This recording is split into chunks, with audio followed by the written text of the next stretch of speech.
आज एक महत्वपूर्ण दिन है। किस लिए? आज ठीक 7 दिन पहले हाथरस की बेटी की मृत्यु हुई थी और 14 सितंबर से लेकर उसकी मृत्यु तक किस तरह उत्तर प्रदेश की सरकार ने इस केस को हैंडल किया, इसको पूरे देश ने देखा है। कांग्रेस पार्टी लगातार शुरू से कह रही है कि हाथरस की बेटी के साथ जो हुआ उसके बाद उत्तर प्रदेश की सरकार ने न्याय नहीं किया, बार बार अन्याय किया। जो भी कदम उठाया, चाहे वो मेडिकल कॉलेज में हुआ हो, चाहे वो सफदरजंग हॉस्पिटल में हुआ हो, चाहे वो एसआईटी के माध्यम से हुआ हो, चाहे वो सीबीआई इंक्वायरी से हुआ हो, हर कदम उत्तर प्रदेश की सरकार ने सिर्फ एक उद्देश्य से उठाया, इस पूरे मामले को दबाने के लिए उठाया, हर कदम। और आज इसका पर्दा फाश हो गया, दूध का दूध हो गया, पानी का पानी हो गया। जो चीज हम चीख चीख के चिल्ला कर आज हर मंच से कह रहे थे, जो देश की जनता जंतर मंतर से लेकर उत्तर प्रदेश तक कह रही थी, वो आज सच साबित हो गया। क्यों? आप सब अवगत हैं कि सुप्रीम कोर्ट में एक पब्लिक इंटरेस्ट लिटिगेशन का एक अर्जी डाली गई है। ये क्या रहस्य है कि पीआईएल सुप्रीम कोर्ट में डाली गई है जबकि इलाहाबाद हाई कोर्ट इस मैटर को देख रही है? दूसरा सवाल, ये क्या रहस्य है कि पीआईएल जिसने डाला उसका वो पिटीशन लिस्टेड भी नहीं है, नोटिस भी नहीं हुआ, पर उत्तर प्रदेश की सरकार 136 पेज का एक एफिडेविट तैयार करके सुप्रीम कोर्ट में डाल देती है नोटिस होने से पहले। ये क्या रहस्य है?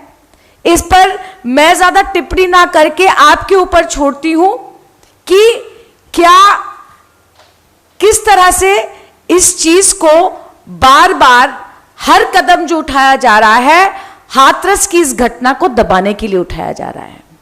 अब जरा सोचिए, हमने कभी नहीं देखा कि कोई सरकार, किसी प्रदेश की सरकार लिखित में ऑन ओथ, जो ओथ होता है एफिडेविट में, इतना बड़ा झूठ बोले। इस एफिडेविट में जितनी भी बातें उत्तर प्रदेश की सरकार ने ऑन ओथ कहा है, सारी सफेद झूठ है। और पूरे देश ने जब से हाथरस की बेटी की मृत्यु हुई है, टेलीविजन के माध्यम से हमने देखा है। पहली बात, इस एफिडेविट का उद्देश्य सीबीआई इंक्वायरी को सुप्रीम कोर्ट मॉनिटरिंग करने का नहीं है। इस एफिडेविट का उद्देश्य बिल्कुल साफ है। पहला, देश को झूठ बोलना कि यहां बलात्कार हुआ ही नहीं, कि फॉरेंसिक रिपोर्ट में बलात्कार की बात आती ही नहीं, इस बात को दोहराने के लिए इस एफिडेविट को फाइल किया गया। उससे और शर्मजनक घटना बात यह है कि इस एफिडेविट का दूसरा उद्देश्य है देश को बताना कि जब पीड़िता की मृत्यु हुई और उसको उसके गांव तक लेके गई एम्बुलेंस में, कि उसका क्रियाक्रम परिवार के सदस्य के सामने हुआ और पूरे रीति रिवाज को मानते हुए कहा। आज उत्तर प्रदेश की सरकार इस एफिडेविट में कह रही है यह सरासर सफेद झूठ है।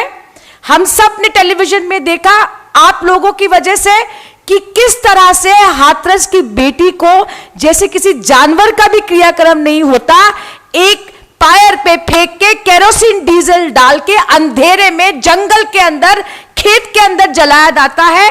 और आज इस एफिडेविट में 10 नंबर पेज में पैरा नंबर 10 में वो कह देते हैं that we have cremated with full rituals. This is a case for contempt, my friends. There should be a contempt of court against Uttar Pradesh government officer who's filed this It is shocking. It is shocking that at para 7, page 6 of the affidavit, what are they saying? It's saying that though forensic tests हुए, the samples were then sent to Forensic Science Laboratory, Agra, for further examination. The hospital has hereafter given its final opinion on the issue and specifically stated in its report that there is no sign suggesting rape.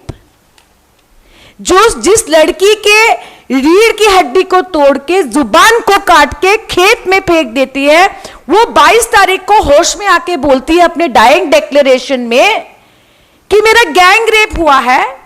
आप खुद कह रहे हैं आपने gang rape का section 22 तारीख के बाद डाला और उसी एफिडेविट में आप कह देते हैं कि रेप नहीं हुआ।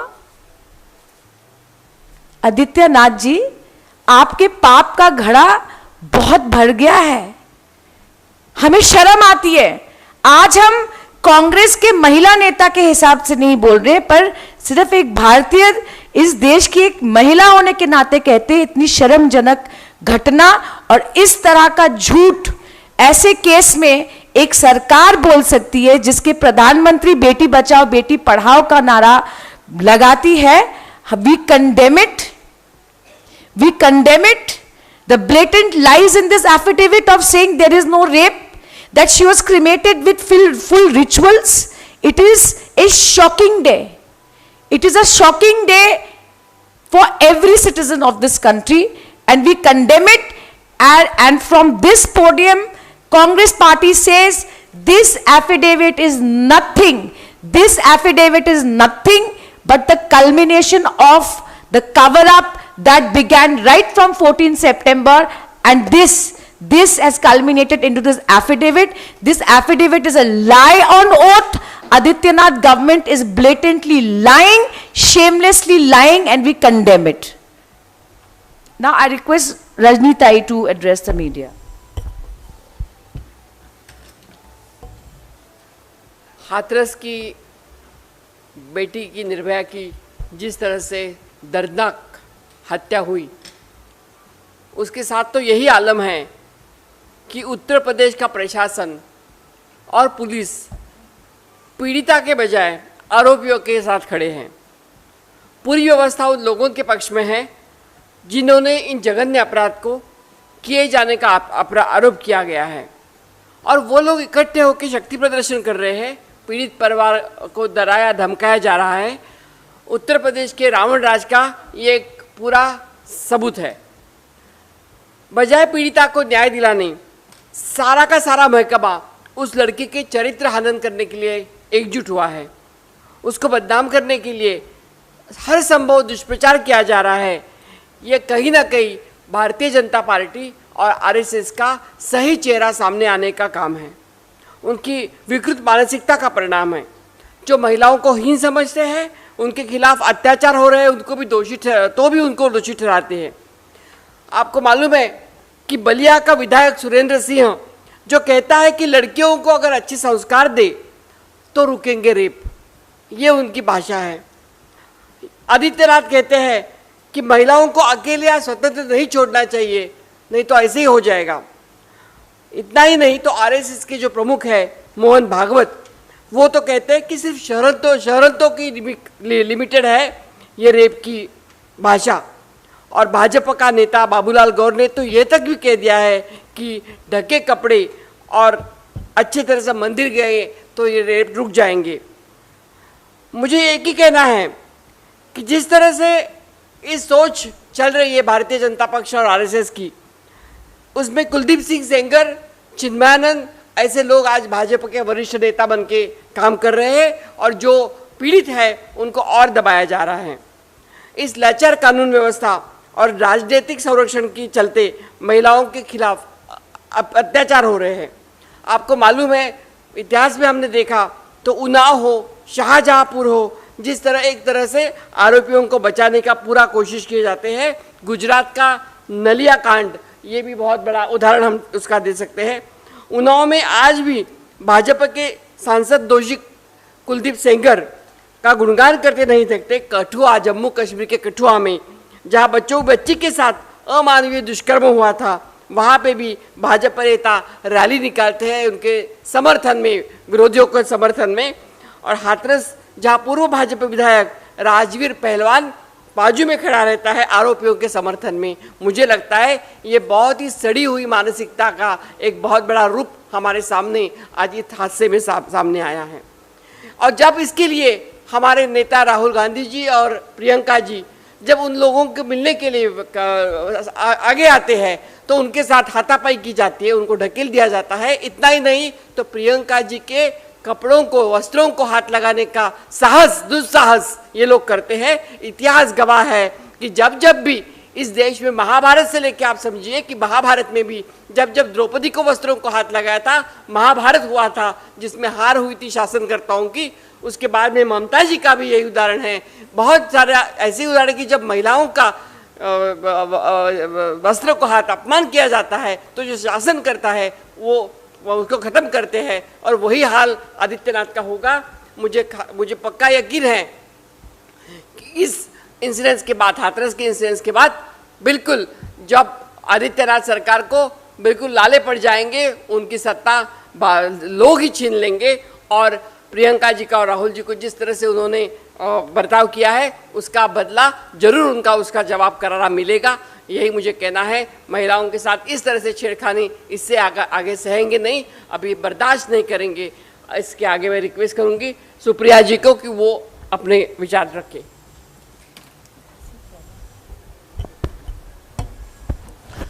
बहुत बहुत धन्यवाद सुष्मिता देव जी, रजनीताई जी। मैं 3 बातें आपके सामने रखना चाहती हूं और मैं सबसे पहले, सुष्मिता जी ने उसका अच्छे से जिक्र किया लेकिन उसको संज्ञान में आपके लाना ज़रूरी है कि योगी आदित्यनाथ की सरकार सुप्रीम कोर्ट तो पहुंच गई नोटिस इशू करने से पहले एफिडेविट लेकर, लेकिन अभी तक सीबीआई जांच का नोटिफिकेशन नहीं आया है जो एडवोकेट जनरल यूपी के द्वारा आना चाहिए था। अभी तक उसका कोई ऑफिशियल नोटिफिकेशन नहीं आया, उसकी कोई अधिसूचना जारी नहीं हुई है। तो ये सिर्फ जबानी जमा खर्च है क्योंकि सीबीआई की प्रोब आप इधर मांग रहे हैं, एसआईटी से भी प्रोब करा रहे हैं, सारा अत्याचार कर रहे हैं। ये मैं एक ऑन रिकॉर्ड रखना चाहती थी। और दूसरा मैं एक ऑन रिकॉर्ड एक बात और रखना चाहती हूं क्योंकि मैं उत्तर प्रदेश से ही हूं और आज सवेरे ही वापस लौटी हूं कि जिस तरह से विक्टिम शेमिंग, जिस तरह से उस लड़की को बदनाम करने की साजिश रची जा रही है और उसमें उत्तर प्रदेश का प्रशासन, उनके आला अधिकारी, भाजपा के तमाम नेता, उनकी पूरी ट्रोल और आईटी सेल की आर्मी लगी हुई है, ये निंदनीय नहीं, ये बहुत बड़ा अपराध है। एक लड़की जिसके साथ जघन्य अपराध हुआ और उसके बाद उसकी मृत्यु हो जाती है और अब उसको सिर्फ बदनाम करने का दुष्प्रचार किया जा रहा है और इसमें आला अधिकारी तक शामिल हैं। इस बारे में हम लोग पहले बात कर चुके हैं लेकिन मैं एक बार आपके माध्यम से फिर से ये याद दिलाना चाहूंगी कि एडीजी लॉ एंड ऑर्डर ने एक बार नहीं 50 बार कहा है कि रेप हुआ नहीं है क्योंकि सीमन या जिसको हिंदी में वीर कहते हैं वो मिला नहीं है।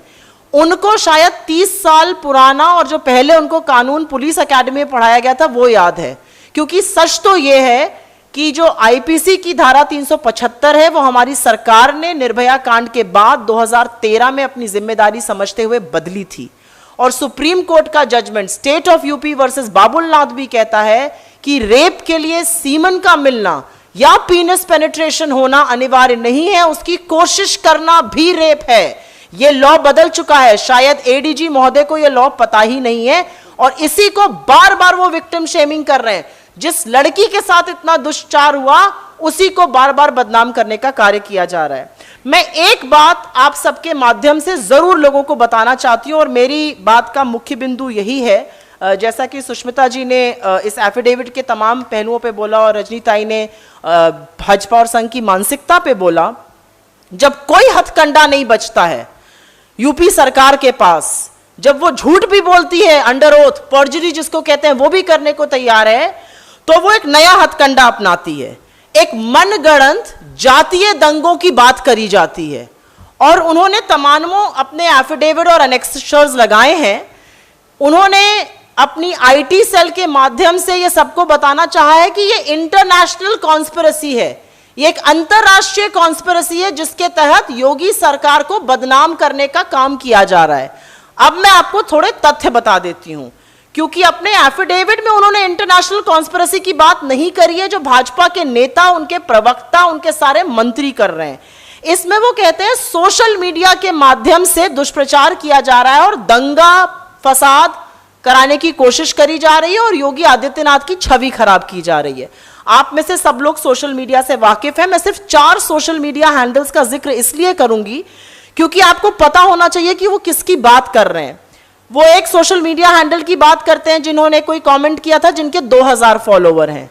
वो अगले किसी की बात करते हैं जिनके 900 फॉलोवर हैं, और मैं जानबूझ के उनका नाम नहीं ले रही हूं क्योंकि मैं उनको प्रचारित नहीं करना चाहती हूं इस प्लेटफॉर्म से। वो उसके बाद एक ट्वीट की बात करते हैं जिनके मात्र 14,000 फॉलोवर हैं। तो 900 वाले फॉलोवर, 2000 वाले फॉलोवर, 14,000 वाले फॉलोवर प्रदेश में दंगा फैला सकते हैं, प्रदेश में उनकी छवि धूमिल कर सकते हैं, या उनकी आईटी सेल जो बुरी तरह से परिवार को प्रताड़ित कर रही है और उस लड़की को बदनाम करने की कोशिश कर रही है, वो इसको इल्जाम दे रही है। एक बात और है, नकल में भी अकल की जरूरत होती है, क्योंकि जो ये पूरा एफिडेविट फाइल हुआ है इसका अनेक्शर अगर आप 101 से 127 पढ़ेंगे, पन्ना नंबर 101 से 127, वो मैं आपको जरूर बताना चाहूंगी क्योंकि इसमें उन्होंने जिक्र किया है। मैं आपको दिखाती हूं। इसमें उन्होंने जिक्र किया है कि क्या क्या करना चाहिए। मैं उत्तर प्रदेश से हूं और मैं आपको बता दूं कि जिस तरह की हिंदी में मैं आपसे यहां बात कर रही हूं, हम लोग इस तरह की हिंदी में भी बात नहीं करते। हिंदी भाषी प्रदेश है, हम अपने क्षेत्र में या तो भोजपुरी बोलते हैं या बहुत खालिस हिंदी बोलते हैं। ये खालिस अंग्रेजी में जिन चीजों का उन्होंने वर्णन किया है, ये खालिस अंग्रेजी में उत्तर प्रदेश में दंगे फसाद फैलाने की बात है। और ये क्यों है ये भी जान लीजिए। ये इसलिए है क्योंकि ये पन्ने जब अमेरिका में नस्लवादी हमलों की बातें चल रही थी, ब्लैक लाइव्स मैटर का मूवमेंट चल रहा था, वहां से कॉपी पेस्ट करके यहां पर लगा दिया गया है। और अब मैं आपको थोड़े साक्ष्य बता देती हूं। पन्ने नंबर 125 पे पढ़िए, लिखा है if you see black people running run with them. क्या ब्लैक पीपल, क्या अफ्रीकन अमेरिकन यूपी में आके दौड़ रहे हैं? क्या वो योगी आदित्यनाथ की सरकार को धूमिल कर रहे हैं? पहला सवाल है। 126 नंबर पे पढ़िए, प्रोटेक्शन क्या क्या होना चाहिए। N95 मास्क होना चाहिए, प्रॉपर गैस मास्क होना चाहिए। फिर वो कहते हैं goggles, ski mask and swimming ones. Hathras में कौन स्की कर रहा है और कौन स्विमिंग कर रहा है ये आदित्यनाथ बताएंगे हमें, क्योंकि ये अमेरिका से उन्होंने चेप कर यहां पर लगा दिया है। अब आप सुनिए, उसके आगे वो बोलते हैं ट्रीटमेंट, अगर आपके साथ कुछ हो जाता है तो आपको क्या ट्रीटमेंट करना चाहिए। All of this is in English and it says boil a pot of water with laurel leaves. सच बताऊं तो मुझे भी नहीं पता कि लॉरल लीव्स होती क्या है। ये लॉरल लीव्स उत्तर प्रदेश में दंगा फसाद फैलाने वालों के लिए बोला गया है। उसके बाद अब यहां पे मैं बोलती हूं कि उनके सारे प्रशासन की धज्जियां उड़ जाती हैं, उनकी खुद की धज्जियां उड़ जाती हैं, क्योंकि 127 नंबर पेज पर, और हम जरूर आपको बोलेंगे कि आप इनको पढ़िए और इसको फ्लैश जरूर करिएगा। 127 नंबर पेज पे वो कहते हैं if you decide to go protesting please do your research on whether और not the riot you are attending is set up और नॉट। ये ब्लैक लाइव्स मैटर की बात है। और अब आगे ध्यान से सुनिएगा। In several cases like in San Diego and Phoenix for example, जहां तक मेरी नॉलेज है सैन डिएगो और फीनिक्स अमेरिका की जगहें हैं। अमेरिका के ब्लैक लाइव्स मूवमेंट की बात हो रही है। सुप्रीम कोर्ट के सामने इस एफिडेविट को योगी आदित्यनाथ सरकार ने दिया है।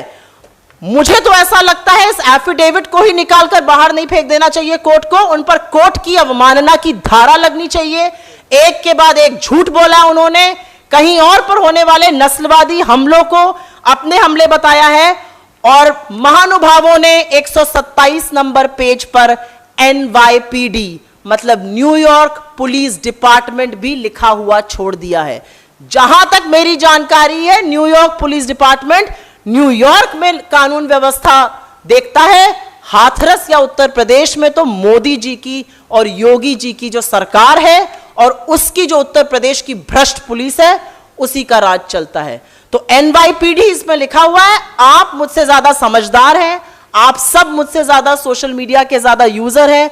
मेरा करबद्ध के अनुरोध है कि इसको जरूर बताइए कि किस तरह से सुप्रीम कोर्ट के सामने इस पूरे मामले में तो झूठ बोला ही गया है, लेकिन यूएस से उठा के तथ्य यहां लगाए गए हैं। इस पर मुझे समझ में नहीं आता, क्योंकि मैं उत्तर प्रदेश में हूं और आप सबके सामने मेरा सर शर्म से झुकता है कि मैं आंसू बहाऊं या हंसूं कि इन्होंने क्या हालत कर दी है लॉ एंड ऑर्डर की। और ये सिर्फ इसलिए हो रहा है, ये क्यों हो रहा है? क्योंकि सारा ऑपोजिशन और सारा विपक्ष और सारा मीडिया इनसे सवाल पूछ रहा है। इनके पास ध्वस्त कानून व्यवस्था को लेकर कोई जवाब नहीं है, और ये सिर्फ कवर अप करने के लिए, ये सिर्फ मुद्दे को हटाने के लिए, भ्रमित करने के लिए एक इंटरनेशनल कंस्पिरेसी की बात करी जा रही है। योगी जी, आप अपने दिमाग में बहुत जरूरी व्यक्ति होंगे, लेकिन आप न्यूयॉर्क पुलिस डिपार्टमेंट के लिए जरूरी नहीं है। आपका डिपार्टमेंट उत्तर प्रदेश है। ये मनगढ़ंत अफवाहें फैलाना, और जो आपने 19 एफआईआर इसके बाद लॉन्च करी है सेडिशन चार्जेस पर, वो बंद करिए, क्योंकि आप लगातार झूठ बोल रहे हैं और आपका झूठ जनता को अच्छी तरह से समझ में आ रहा है। मैं कंक्लूजन में सिर्फ इतना ही कहूंगी कि stop the cover up. Congress party stands by it's demand that chief minister Adityanath should be dismissed with immediate effect.